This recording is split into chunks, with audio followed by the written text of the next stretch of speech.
2022 Trailmaster TM31. I'd say it's got over 6 hours on it now, probably closer to 10. Doesn't have an hour meter, so kind of just guessing with how long I've been riding it. But I've definitely put some hours on it, and we'll go over what we like and what we don't like. The first and only issue I've had with it so far, I'll cover that as well later on in the video. So I'll run through some basic specs on it, and I'll throw some links in the description as to where I got this one, as well as the TM33, which is a very similar model. This one is marked as a 250, but on the spec sheet it's actually a 223. 5-speed transmission, standard 1 down and 4 up, electric and kickstart. So there's a 2-stage key. One is on, 2 is headlight, ignition, kill switch. The key just disconnects the battery, and there's a backup kickstart as well, which I actually really like. So this model, the TM31, has a 19-inch front wheel, 16-inch rear. It's equivalent, same as any of the smaller bikes like the KLX 125 and 140s, Yamaha's TTR 125, the Suzuki DRZ 125, the CRF 125L, and the older 150L and R. Then it would be the same as your minis like the YZ80 and 85 2-stroke CR, RM, so on and so forth. It is carbureted. It's super lean. It's very cold-blooded, takes a long time to warm up and run good. If I end up keeping it long enough, if I don't sell it right away, I will be jetting it. It definitely needs a bigger main jet. It seems to idle okay, so the pilot jet might be alright, but it definitely needs a bigger main jet. Until it's hot, you open the throttle, it falls right on its face, it backfires and pops a lot on deceleration the whole time you ride it. And like I said, super cold-blooded. This is the choke. One of the things I don't like, they use a hot start lever as the choke. There's no retention there, so the whole time it's taking forever to warm up. You have to hold the choke open manually. I can't just set the choke to full or half choke and walk away and let it idle to warm up. So definitely needs to be jetted. That's probably my biggest complaint so far. I did notice that the spring on the right side foot peg, the hook part that would hook on here and actually cause the spring to turn and coil, which is what makes it spring back, is broken off, so it doesn't work on this one. I found the exact same pegs on Amazon for $11. They come with the pins and the springs and the cotter pin.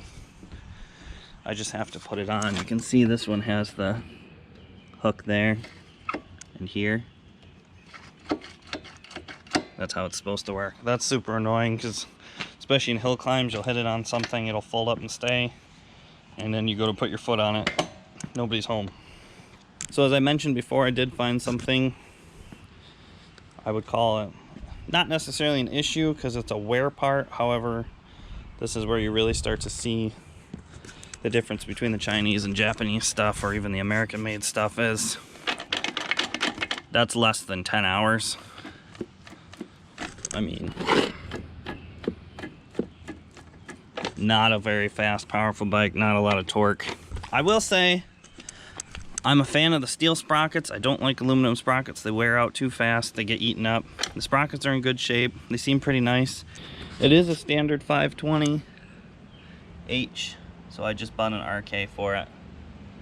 So the TM33 is, I compared the spec sheets side by side. It's the exact same bike. All of the specs are exactly the same, except the 33 has a 21-inch front and an 18-inch rear wheel. Everything else is the same. 13-tooth front and 47-tooth rear sprocket, standard 520 chain. The TM31, this bike here, first gear is super low. For woods crawling, it's pretty good. It'll go up and over virtually anything at idle with gobs and gobs of torque. The only issue I have is that there's a considerable difference from first to second gear. Second through fifth all feel like a normal progression through a decent transmission, you know, close ratio, very standard. Just a big gap between first and second. The reason I bring this up, first I have to imagine that it would be magnified with the larger 18-inch rear on the TM33. The same chain and sprockets, you'd lose torque on the larger rear wheel. This bike, the 31, has plenty of usable power and will run out of 5th gear and hit the limiter, so I doubt the 33 would feel underpowered. I guess 1st gear would be slightly more usable as a more medium range gear, and if you're not crawling around at 2 miles an hour, you might even prefer it. Obviously, the larger wheels would help you with ground clearance and rolling over obstacles. I would just note that the disparity between 1st and 2nd would be more pronounced on the TM33. It would definitely change your final gear ratio with the bigger wheel. The electric start works really well. We do a lot of slow technical picking through the woods and moderate hill climbs. It's fantastic if you're like me and you mess up once in a while. I have short legs, so stalling on the side of a hill where you're fighting to keep your balance, it's awesome just to hit the button and go. With kickstart bikes, I'd have to find a tree to lean against, or a stump, or a berm, or something that I could brace up against to kick it over and get it started again. It does have the kickstart that I mentioned before. Backup is super nice, works great. I was a little discouraged when I first got it out of the box. The kickstart hits the foot peg after a very short stroke. When I first got it, I couldn't get it to kickstart. Once I got it running, I did find later that it was idling super high due to the throttle cable being adjusted too far out, which is more than likely played a role in it, you know, trying to kickstart it cold. And like I mentioned before, it's super lean, so I kind of had multiple issues fighting against the kickstart. The idle was too high. The kickstart hits the foot peg after like half of a stroke, so you really have to be on that compression stroke, pop it off just right. Works really good when it's warm. The issue with the throttle cable, this is adjusted in all the way. You can see that's bottomed right out. It comes out to like here, and I have just the tiniest amount of play in there. You really want, you know, at least that. I did notice at first, until I adjusted that when you're riding through the woods, you know, you hit a little bump and it would actually open the throttle a little bit. So I got that adjusted all the way down. There is no more adjustment. That's it. There's no adjustment midway, and there is no adjustment on the top of the carburetor. That's all you get. Sure, it's just another kind of low quality issue, is that the throttle cable is just a little too short for this bike. It works the way it is, and hopefully the cable will stretch over time and then you'll have more adjustment in it, but it is maxed out right there, as short as it'll go. So technically as long as it'll go, and it's right there. So next thing on my list is the tires are garbage. When I first got it, I was kind of surprised there was air in the tires when it was shipped. Obviously, I was kind of excited, got it all put together, took it out on the trails, ripped it around, and it was very wet then. It was pretty early on in the spring, had just rained a bunch, and the tires were absolutely worthless. It spun everywhere all the time, and I couldn't get up any of the normal little regular hills that we ride all the time. This is what I'm talking about with these tires.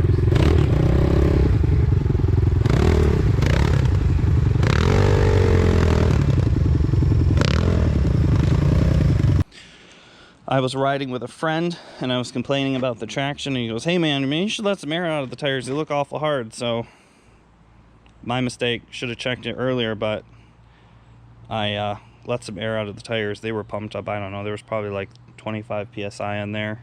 They were rock hard. So we let a bunch out, probably around about, I think there's 10 or 12 in there now. 16 is pretty standard, but because it's been so wet, I did run them pretty low. Huge difference. I was able to make it up all the hills. Handles a lot better now, but still they're not great. I have Bridgestone Supercross M203s on my KLX, and these things are nowhere near that good. You can see that the edges are already rounding off. I don't know if you can see that on the camera.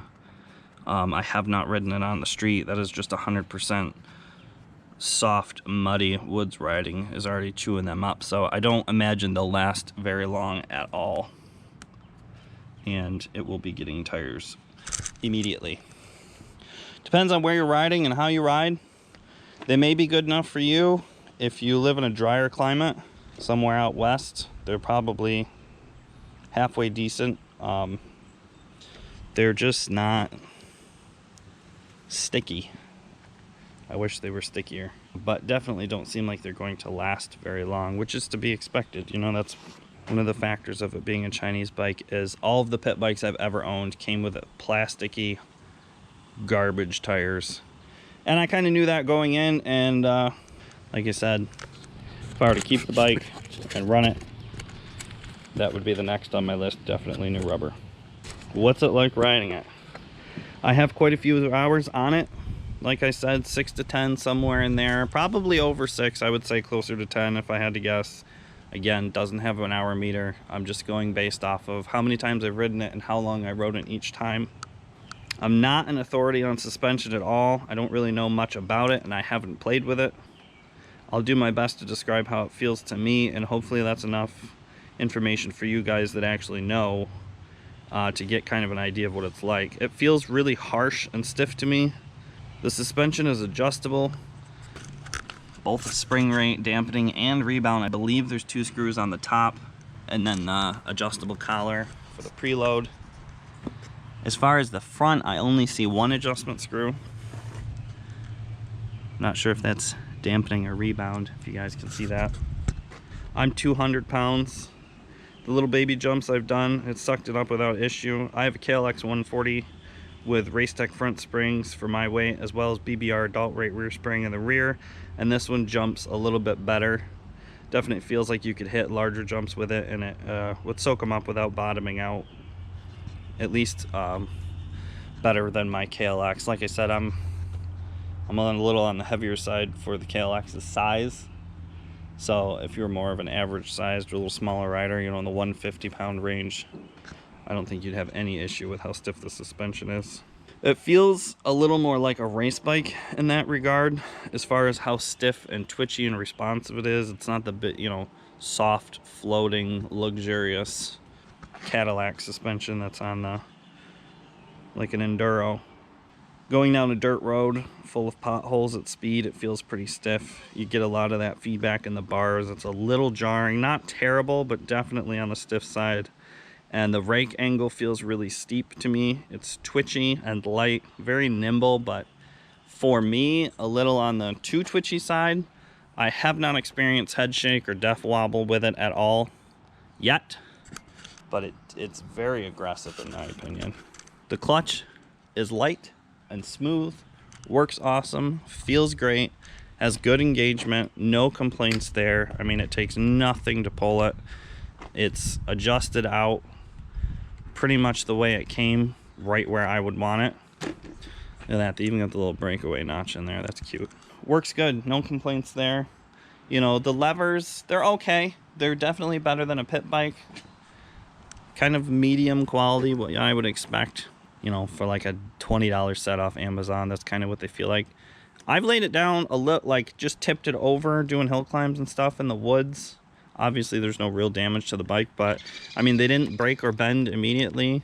There's no bark busters or brush guards, and they seem to be holding up. There's a little play, but I've definitely seen worse. Not bad, not bad. They're not so bad that I would immediately want to change them out. I will literally just run those. If I crash and break them, then I'll get something a little better.